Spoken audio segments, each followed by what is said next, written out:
Hello and welcome back to An Old Man Watches, where today I'm going to be talking about the Asylum's 2024 offering Snow White and the Seven Samurai, which is a fantastic title for what I knew was almost certain to be a bad movie, because making good movies is not a part of the Asylum's business model.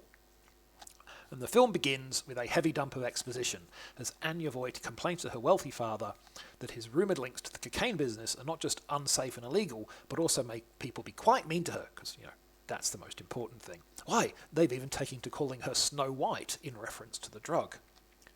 Anya also manages to fit in some complaints about her stepmother, Quinn, before the daddy-daughter chat is interrupted by the arrival of a masked assassin. Dun dun dun! Daddy Voigt ends up dead, and Anya is very sad. But it's her stepmother who is about to be really upset, because not only does the dearly departed leave all of his business interest to Anya, but he explicitly orders the shutdown of all of the businesses that are fronts for the drug trade. Just like Anya always wanted, Voight Enterprises is about to go legit. Well, surprise, surprise, that doesn't sit too well with wicked stepmother Quinn, who's not only keen to keep that sweet cocaine money rolling in, but wants to massively expand the operation. She can't do anything like that with Anya in the way, though, so she sends her most trusted henchman, the Hooded Man, to permanently remove Anya from the equation. But Anya, of course, isn't killed. Instead, she finds herself under the protection of a secret society of 7 female samurai. Perhaps with their training and assistance, the young woman can fight back against her evil stepmother and fulfill her father's vision for her future. Now, I'm not sure what prompted the Asylum to produce this particular film. It's not an obvious mockbuster. I mean, yeah, Disney were making a live-action version of Snow White, but that didn't come out until March 2025, a full 12 months after this was released. Perhaps it was just part of their ongoing practice of mashing up fairy tale characters with other franchises and genres. This is, after all, the same company that gave us 2 Avengers Grimm movies, in which Snow White, Cinderella, Sleeping Beauty, Rapunzel, and Red Riding Hood team up to fight bad guys.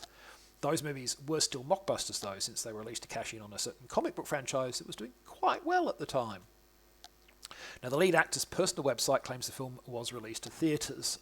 I suspect that if happened, it was on a very limited basis, simply so that they could claim that it had had a theatrical release. Certainly, it went straight to streaming at the same time, which does not suggest much expectation of box office success. Now, it also means that I have no real way to tell how commercially successful it was. I do know it has a 3.2 rating out of 10 on IMDb, though, so the people who've seen it were not generally very impressed. And I'm not much impressed with it either, but then I never expect it to be. This is an Asylum movie, after all. The best I can hope for is the goofy pleasure of a Megapython versus Gatoroid. Alas, I didn't even get that. Let's talk about the many ways in which this movie fails to live up to the promise of its title, which is a great one, frankly. The first problem is the Anya Voigt, aka Snow White. She is, frankly, not a very appealing, interesting, or likeable character. Some of this is on the actor. Fiona Dawn just doesn't demonstrate either the physical presence or the personal charisma to carry this film, something that is made embarrassingly obvious in every one of her several scenes with Sonny Talone, or Sonny Talone, probably Talone. Talone plays Luna, leader of the samurai, and while I couldn't say she's actually a better actor than Dawn, this is not a film where anyone is doing much in the way of nuance or character work, she's certainly got a lot more swagger and chutzpah. But to be honest, I doubt anyone could have made Anya Voigt a worthy protagonist, given the way she's written. From her winery introductory scene, I mean, seriously, her dad's a drug kingpin, and her biggest issue is that people gave her a mean nickname, to her blithe assumption that the 7 samurai should risk their lives to help her, to the bad decisions that in at least one case turned that risk of death into a reality. A tip for screenwriters, maybe don't have your supposed hero make obviously terrible decisions that directly lead to her friends getting killed. Particularly, don't make her responsible for killing pretty much the only supporting cast member who you bothered to give a personality, because, and this is probably no surprise for a movie that runs on in 90 minutes, almost none of the 7 samurai are given any character depth. They're just largely interchangeable, conventionally attractive women in crop tops. And it probably goes without saying that most of the fight scenes in this are pretty bad too. Low-budget films rarely have the time or money for intricate action sequences. I came in expecting the general awkwardness of those on-screen fight scenes, and I got them. What I didn't expect was that the movie seems to neither know nor care what samurai actually were. As far as I can tell, the writer just thinks they're a type of ninja or something. There's lots of wearing of masks, probably to conceal the times that it's the same stunt person pretending to be multiple different characters, and some of the worst skulking ever committed to film. Seriously, I expected the awkwardness of the fight scenes, but I didn't imagine that I'd be seeing attempts at stealth that look like they're straight out of a Scooby-Doo cartoon. Now, if you've looked up the cast list for this movie, you know, or you've seen the image on your screen, you might be thinking, wait, Rampage Jackson is in this thing. He's a legitimate former MMA fighter. Surely his fight scenes are good. To which I will reply, real MMA fights and scripted cinematic fights are very different things. Being good at real fighting requires very different skills from being good at fake fighting, and that's a bit obvious here. But enough complaining. Is there anything positive to say about the movie, other than at least it's not overly long?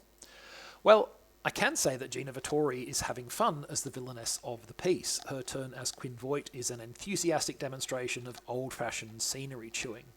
It'd be terrible technique in a serious action thriller, but in the context of this movie, it's exactly the right acting approach. Embrace the goofiness of the premise. If only the rest of the cast had had the same idea.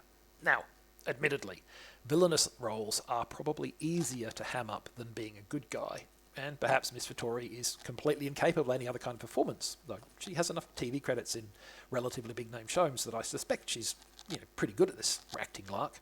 In the context of this movie, though, she's very much a breath of fresh air every time she does her evil villain shtick. Not, that even the role of Quinn Voight is exempted from bad writing, mind you. That's a notable element late in the film where, after Anya bursts into the room, Quinn exclaims, "How are you still not dead?"